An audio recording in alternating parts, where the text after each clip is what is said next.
जय हिंद साथियों, स्वागत है आप सभी का free exam zone YouTube channel पर। आज हम आप सभी के लिए 1000 प्रश्नों की श्रृंखला को लेकर आया हूं, जिसमें मैंने आज 100 क्वेश्चन लिया है जो कि एग्जाम में बार बार पूछे जाते हैं।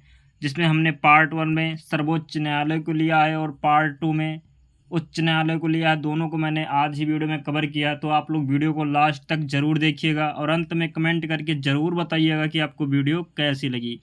तो चलिए वीडियो को स्टार्ट करते हैं। पहला क्वेश्चन, भारतीय संविधान के किस भाग में संघीय न्यायपालिका का उल्लेख है? तो भारतीय संविधान के भाग 4 में संघीय न्यायपालिका का उल्लेख किया गया है।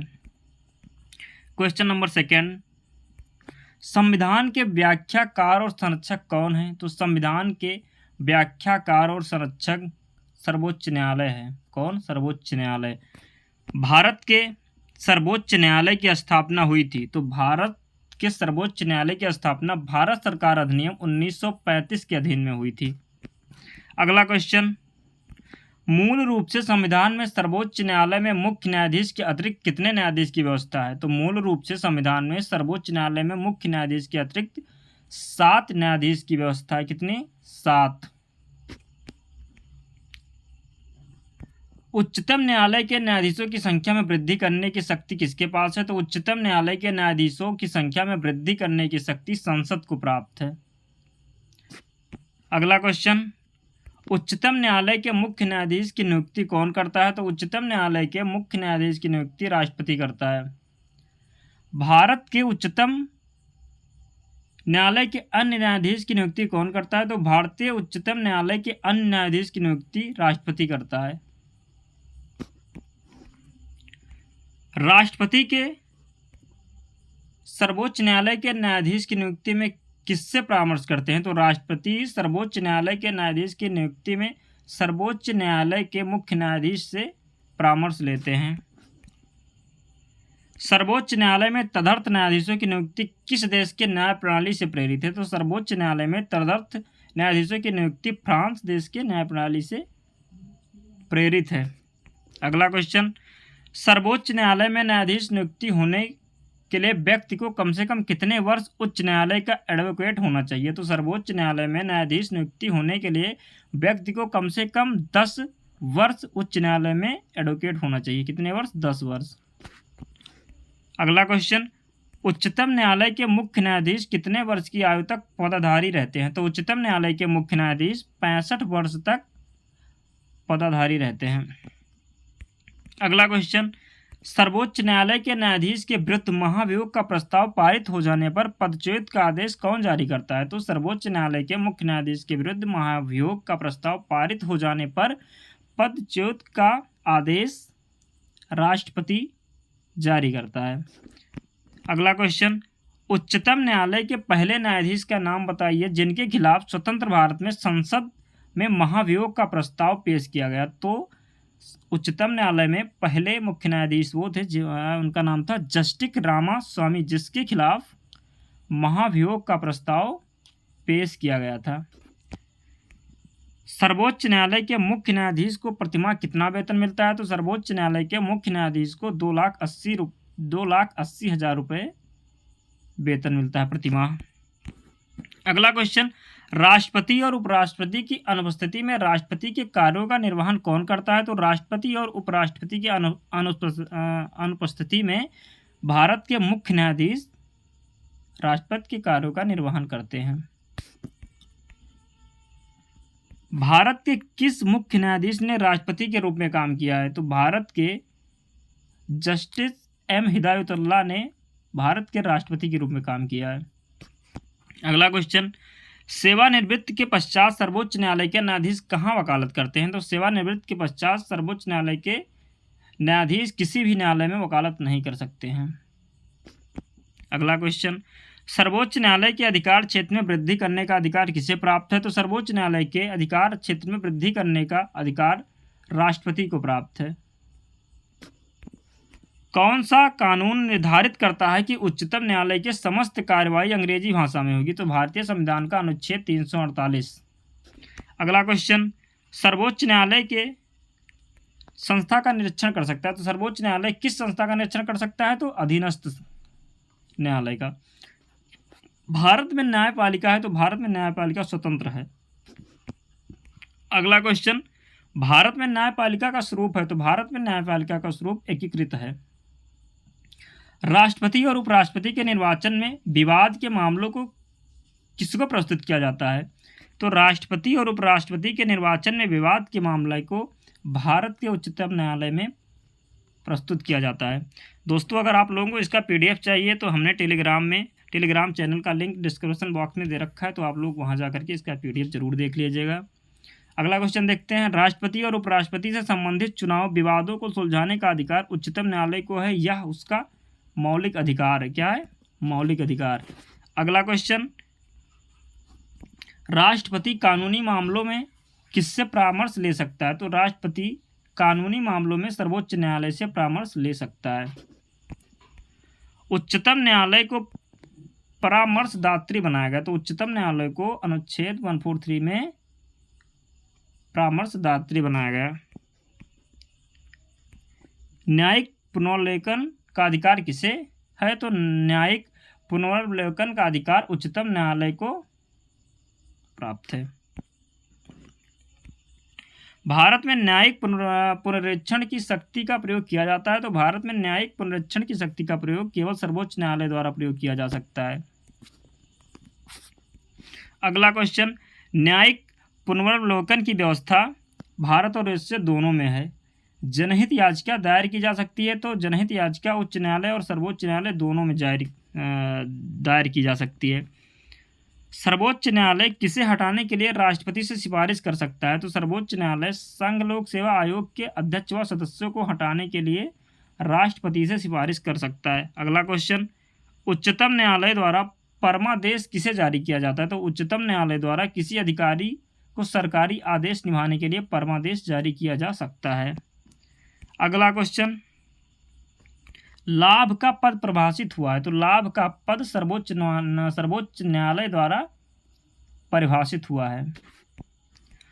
केंद्र और राज्यों के बीच होने वाले विवादों का निर्णय करने की भारत के उच्चतम न्यायालय की शक्ति आती है, तो इसकी मूल अधिकारिता के अंतर्गत केंद्र और राज्यों के बीच होने वाले विवादों का निर्णय करने की शक्ति भारत के उच्चतम न्यायालय को आती है। अगला क्वेश्चन, भारत का उच्चतम न्यायालय कानूनी तथ्य के मामले में राष्ट्रपति को परामर्श देता है तभी जब वह ऐसे परामर्श के लिए कहता है। अगला क्वेश्चन, किस विवाद में उच्चतम न्यायालय ने संविधान के मूल ढांचे का सिद्धांत प्रतिपादित किया था? तो केशवानंद भारती वाद में उच्चतम न्यायालय ने संविधान के मूल ढांचे का सिद्धांत प्रतिपादित किया था। सर्वोच्च न्यायालय के प्रथम मुख्य न्यायाधीश कौन थे? तो सर्वोच्च न्यायालय के प्रथम मुख्य न्यायाधीश हीरालाल जे कानिया थे। कौन थे? हीरालाल जे कानिया। अगला क्वेश्चन, सर्वोच्च न्यायालय के मुख्य न्यायाधीश के पद पर सबसे कम समय तक कौन रहा? तो कमल नारायण सिंह सर्वोच्च न्यायालय के मुख्य न्यायाधीश के पद पर सबसे कम समय तक रहे। उच्चतम न्यायालय की सबसे पहली महिला न्यायाधीश कौन थी? तो उच्चतम न्यायालय की सबसे पहली महिला न्यायाधीश फातिमा बीबी थी। कौन थी? फातिमा बीबी। अगला क्वेश्चन, कौन सा अनुच्छेद सर्वोच्च न्यायालय को अभिलेख न्यायालय का स्थान प्रदान करता है?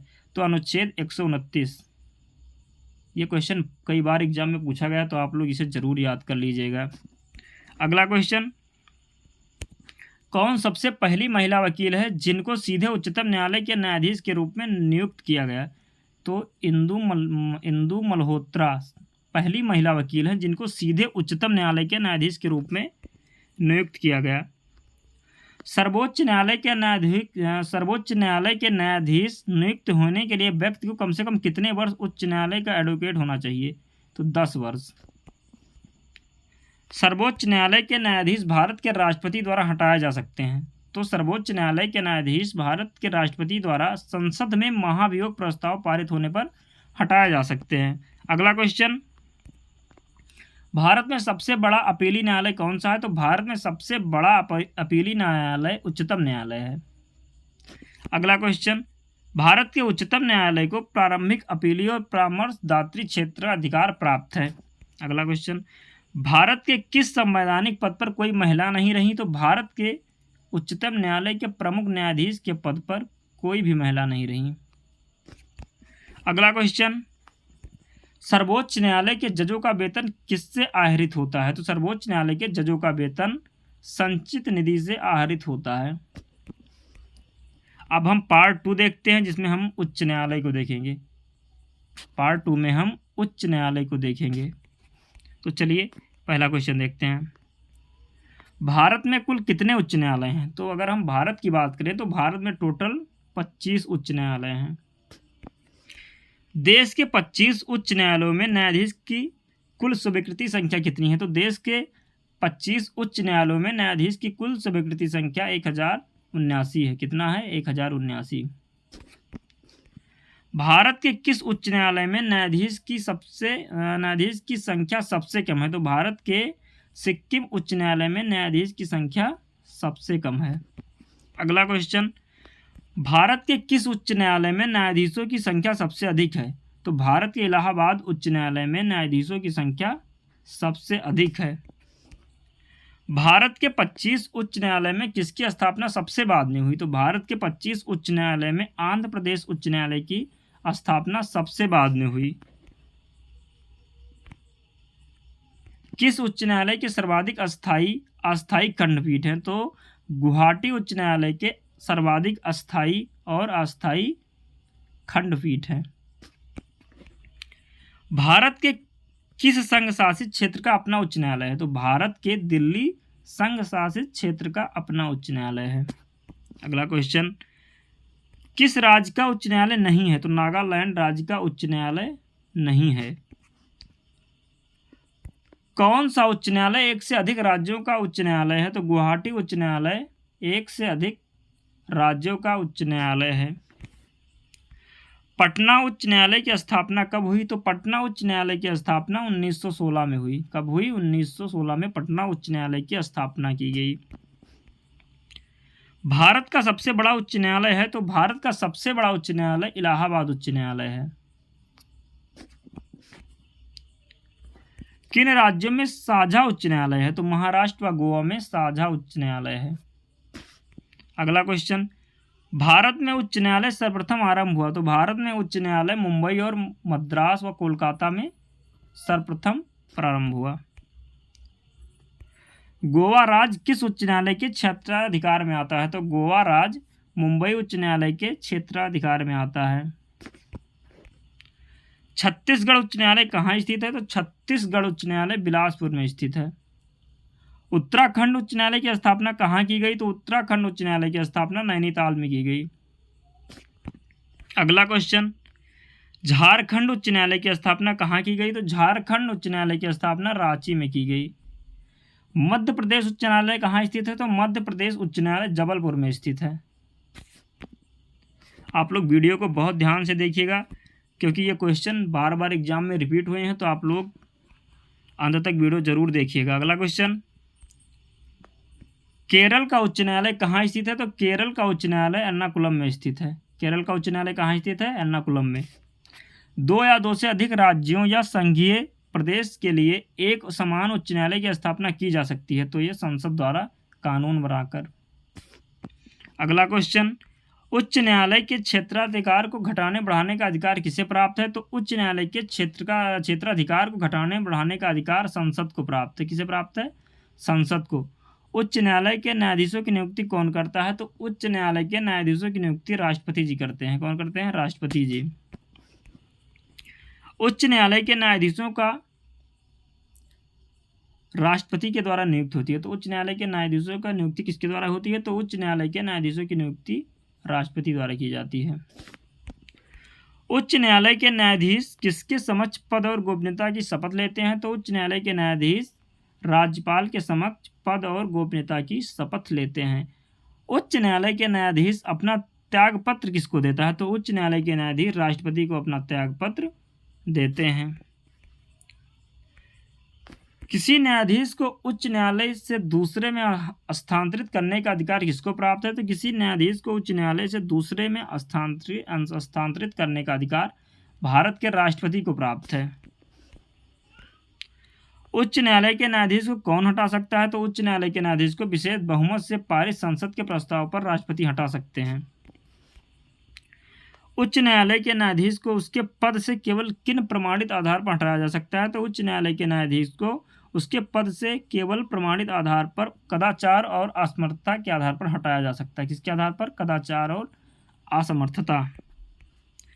उच्च न्यायालय के न्यायाधीश की सेवानिवृत्ति की अधिकतम आयु क्या है? तो उच्च न्यायालय के न्यायाधीश की सेवानिवृत्ति की अधिकतम आयु 62 वर्ष है। उच्च न्यायालय के मुख्य न्यायाधीश का वेतन कितना होता है? तो उच्च न्यायालय के मुख्य न्यायाधीश का वेतन 2.5 लाख होता है। अगला क्वेश्चन, उच्च न्यायालय के मुख्य न्यायाधीश और अन्य न्यायाधीश कितनी आयु तक पद पर बने रहते हैं? तो उच्च न्यायालय के मुख्य न्यायाधीश और अन्य न्यायाधीश 62 वर्ष की आयु तक पद पर बने रहते हैं। उच्च न्यायालय के किस न्यायाधीश को आयु के बारे में उत्पन्न किसी पक्ष का निश्चय कौन करता है? तो उच्च न्यायालय के किसी न्यायाधीश की आयु के बारे में उत्पन्न प्रश्न का निश्चय सर्वोच्च न्यायालय के मुख्य न्यायाधीश के परामर्श से राष्ट्रपति जी करते हैं। उच्च न्यायालय के न्यायाधीश पद पर नियुक्त होने वाली प्रथम महिला कौन है? तो उच्च न्यायालय के न्यायाधीश पद पर नियुक्त होने वाली प्रथम महिला अन्ना चांडी जी हैं। भारत में उच्च न्यायालय के मुख्य न्यायाधीश बनने वाली पहली महिला कौन है? तो भारत में उच्च न्यायालय के मुख्य न्यायाधीश बनने वाली पहली महिला लीला सेठ हैं। उच्च न्यायालय में मुख्य न्यायाधीश के अतिरिक्त कुल कितने न्यायाधीश का प्रावधान संविधान में है? तो कोई सीमा नहीं है। उच्च न्यायालय को किसका अधीक्षण करने का अधिकार है? तो उच्च न्यायालय को अधीनस्थ न्यायालय का अधीक्षण करने का अधिकार है। उच्च न्यायालय में कौन एक से अधिक राज्य केंद्र शासित प्रदेश के लिए है? तो गुवाहाटी एक से अधिक राज्य और केंद्र शासित प्रदेश के लिए है। किस उच्च न्यायालय ने घोषणा की थी कि बंद असंवैधानिक है? तो केरल उच्च न्यायालय ने घोषणा की थी कि बंद असंवैधानिक है। उच्च न्यायालय के न्यायाधीशों के वेतन में कब कमी की जा सकती है? तो उच्च न्यायालय के न्यायाधीशों के वेतन में वित्तीय आपातकाल में कमी की जा सकती है। एक उच्च न्यायालय के न्यायाधीश अपना त्यागपत्र संबोधित करता है। तो एक उच्च न्यायालय के न्यायाधीश अपना त्यागपत्र राष्ट्रपति को संबोधित करता है। भारत में चलित न्यायालय इनका मानस कुंज है। तो भारत में चलित न्यायालय डॉक्टर APJ अब्दुल कलाम का मानस कुंज है। अगला क्वेश्चन, विधि आयोग के किस अध्यक्ष ने अपनी रिपोर्ट में समर्थन किया कि प्रत्येक उच्च न्यायालय के लिए 1/3 न्यायाधीश दूसरे राज्य से होने चाहिए? तो न्यायाधीश PN भगवती ने। भारत में कितने उच्च न्यायालय की अधिकारिता में 1 से अधिक राज्य हैं? तो भारत में 3 उच्च न्यायालय की अधिकारिता में 1 से अधिक राज्य हैं। दिल्ली उच्च न्यायालय की पहली महिला न्यायाधीश कौन थी? तो दिल्ली उच्च न्यायालय की पहली महिला न्यायाधीश लीला सेठ थी। आंध्र प्रदेश उच्च न्यायालय कब से अस्तित्व में आया? तो आंध्र प्रदेश उच्च न्यायालय 1 जनवरी 2019 से अस्तित्व में आया। आंध्र प्रदेश उच्च न्यायालय स्थित है। तो आंध्र प्रदेश का उच्च न्यायालय अमरावती में स्थित है। भारत के कितने संघ शासित क्षेत्रों का अपना उच्च न्यायालय? तो भारत के 2 संघ शासित क्षेत्रों का अपना उच्च न्यायालय है। उच्च न्यायालय और उच्चतम न्यायालय दोनों की अधिकारिता के अधीन होता है। तो दोनों मूल अधिकारों का संरक्षण के अधीन होता है। अगला क्वेश्चन, भारत का 25वां उच्च न्यायालय है। तो भारत का 25वां उच्च न्यायालय आंध्र प्रदेश उच्च न्यायालय है। कौन है? आंध्र प्रदेश उच्च न्यायालय। उड़ीसा का उच्च न्यायालय कहाँ स्थित है? तो उड़ीसा का उच्च न्यायालय कटक में स्थित है। कहाँ स्थित है? कटक में स्थित है। दोस्तों, ये लास्ट क्वेश्चन था। अगर आपको वीडियो पसंद आई हो तो लाइक कीजिए, शेयर कीजिए और चैनल को सब्सक्राइब कीजिए। मिलते हैं अगले वीडियो में, तब तक के लिए जय हिंद।